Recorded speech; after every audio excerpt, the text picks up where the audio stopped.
Dues dones, dues artistes, dues maneres de plasmar l'univers femení, sense prejudicis i trencant estereotips. Són dues visions úniques i complementàries que ens ofereix la Galeria Iguapop amb una exposició doble, Eva Armisen i Nerea Pozo.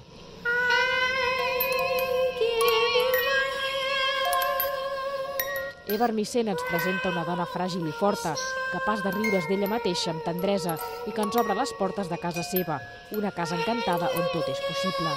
Amb aquesta exposició, Una casa encantada, el que he intentat és portar la gent a un espai on el quotidià es converteixi en extraordinari. D'alguna manera posar com la mirada amb les coses que tenim més a prop per adonar-nos que estan allà, encara que sigui habitual tenir-les, no? I moltes vegades ens oblidem.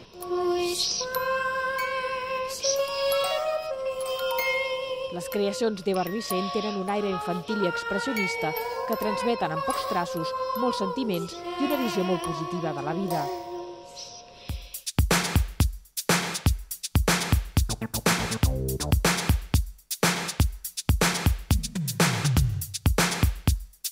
La dona de la Nerea Pozo, imatge de la mítica Nina Blyth de grans ulls i capa enorme, és innocent, coqueta i aparentment superficial, però que amaga darrere la seva mirada un munt de coses. Me gustaban esas muñecas como modelo y luego el derivado que estaba haciendo yo,